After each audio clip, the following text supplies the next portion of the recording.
రాష్ట్ర ప్రభుత్వం చంద్రబాబు నాయుడు నాయకత్వంలో బాధ్యతలు స్వీకరించిన తర్వాత నెల రోజుల్లోనే నవ్యాంధ్రప్రదేశ్ రాజధాని అమరావతి అన్ని రంగాల్లో పరుగులు తీస్తూ ఉంది.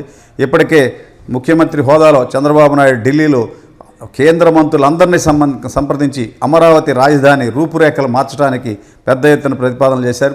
ప్రధానంగా రహదారుల విస్తరణ, సుమారుగా 135 నుంచి 150 కేంద్ర ప్రభుత్వ కార్యాలయాలు నిర్మించడానికి ఉన్న ప్రతిపాదనలు వెంటనే వాటిని పూర్తి చేయాలని చెప్పని వినతి పత్రాలు అందజేశారు. మరోవైపు స్పీకర్ అయ్యన్న పాత్రుడు 2 రోజుల క్రితం రాజధాని ప్రాంతంలో పర్యటించి ప్రధానంగా శాసనసభ్యులు, శాసనమండలి సభ్యులు, అసెంబ్లీ సిబ్బంది నివాస గృహాలు నిర్మాణాలను పరిశీలించారు. ఎట్టి పరిస్థితుల్లో 3-4 నెలల్లో వాటిని పూర్తి చేసి డిసెంబర్ నాటికి గృహప్రవేశాలు చేయాలి, శాసనసభ్యులంతా కూడా అమరావతిలోనే నివాసం ఉండాలి అని చెప్పి నిన్నే పర్యటించి స్పష్టమైన ఆదేశాలు ఇచ్చారు. మరోవైపు ముఖ్యమంత్రి చంద్రబాబు ఢిల్లీలో రాష్ట్రానికి సంబంధించినటువంటి కేంద్ర మంత్రులు రామ్మోహన్ నాయుడు, పెమ్మసాని చంద్రశేఖర్, శ్రీనివాస వర్మ వీళ్ళతో పాటు ఆంధ్రప్రదేశ్కు సంబంధించిన ఎంపీలతో ప్రధాని నరేంద్ర మోడీ, హోంమంత్రి అమిత్ షా, రక్షణ మంత్రి రాజ్నాథ్ సింగ్, రవాణా శాఖ మంత్రి నితిన్ గడ్కరీ ఇట్లా అనేక మంది మంత్రులను సంప్రదించి రాజధాని అమరావతిలో మౌలిక వసతులు మెరుగుపరచడానికి గతంలో ప్రతిపాదించినటువంటి ఆ ప్రాజెక్టులన్నిటికీ వినతి పత్రాలు ఇచ్చి వాటన్నిటిని ఫాలోఅప్ చేశారు. ప్రధానంగా తొలి దశలో నితిన్ గడ్కరీ ఆధ్వర్యంలో రాజధాని పరిసర ప్రాంతాలను, రాజధాని అమరావతిని అనుసంధానం చేస్తా రాష్ట్రంలోని నలుమూలల నుంచి ఏర్పాటు చేసినటువంటి ప్రతిపాదించినటువంటి రహదారులు సుమారుగా 30,000 కోట్ల రూపాయలకి సూత్రప్రాయంగా అంగీకరించారు.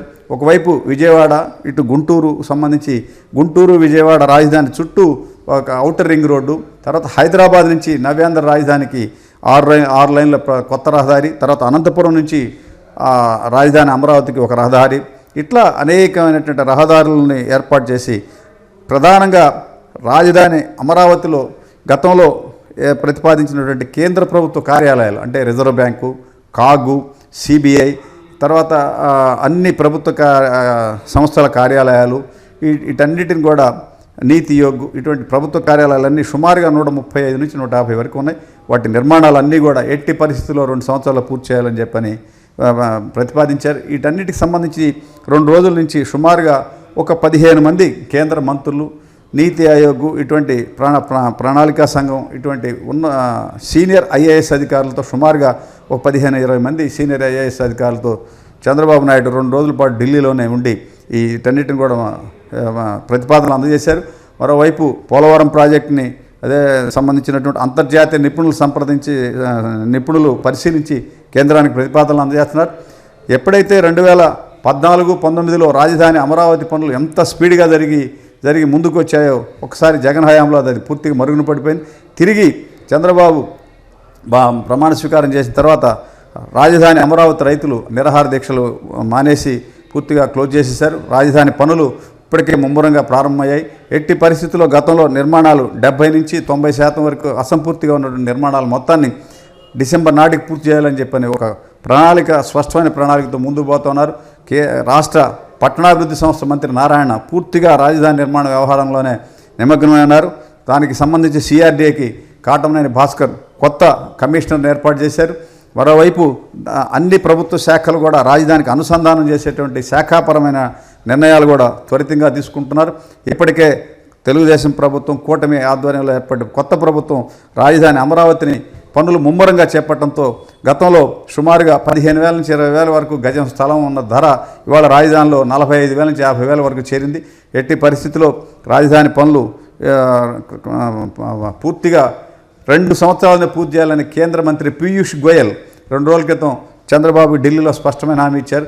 ఎట్టి పరిస్థితుల్లో మీరు ఎన్ని కార్యక్రమాలు ఉన్నా కూడా రాజధాని నిర్మాణాన్ని 2 సంవత్సరాల్లో పూర్తి చేసి ఒక ఐకాన్ సిటీగా ఏర్పాటు చేస్తే భావితరాలకు అది ఎంతో ఉపయోగంగా ఉంటుంది, ఒక మోడల్ సిటీగా ఉంటుంది. కాబట్టి టాప్ ప్రయారిటీ దీనికి ఇచ్చి 2 ఏళ్లలోనే పూర్తి చేయాలని కేంద్ర మంత్రి స్పష్టమైనటువంటి సూచనలు చేశారు.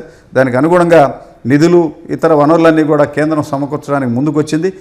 రాష్ట్ర ప్రభుత్వం ఎన్నికల టైంలో ఇచ్చినటువంటి వాగ్దానాలు, ఎన్డీఏ కూటమి ఇచ్చినటువంటి హామీలను, సంక్షేమ పథకాలను అమలు చేస్తానే ఆదాయ వనరులను పెంచుకుంటూ ఈ నవ్యాంధ్ర రాజధానిని త్వరితగతిన ఇంకా స్పీడ్గా పూర్తి చేయడానికి చంద్రబాబు తర్వాత ఎన్డీఏ కూటమిలోని రాష్ట్ర మంత్రులు, కేంద్ర మంత్రులు, ఎమ్మెల్యేలు, పార్లమెంట్ సభ్యులు పూర్తిగా దీని మీద దృష్టి పెట్టారు.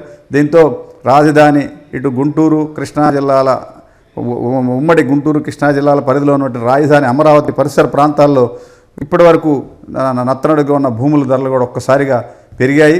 ఈ గతంలో ఉన్నటువంటి అనేక పేరు ప్రఖ్యాతులు ఉన్న విద్యా సంస్థలతో పాటు కొత్త విద్యా సంస్థలు కూడా అనేకమని ముందుకొచ్చాయి తమ బ్రాంచీలు ఇక్కడ ఏర్పాటు చేయడానికి.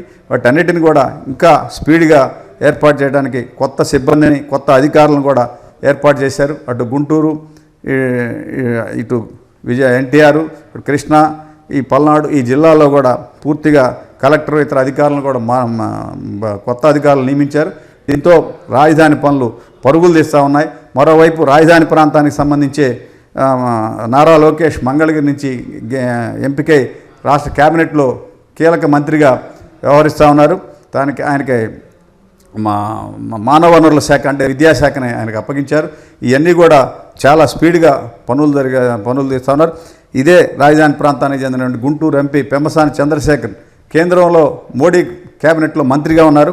వీళ్ళంతా కలిసి రాజధానికి పెద్ద ఎత్తున నిధులు సమకూర్చి అమరావతిని పరుగులు తీపిస్తూ ఉన్నారు. అమరావతి పనులను పరుగులు తీపిస్తూ ఉన్నారు. దీనికి సంబంధించిన అంశాలు ఇలా ఉన్నాయి.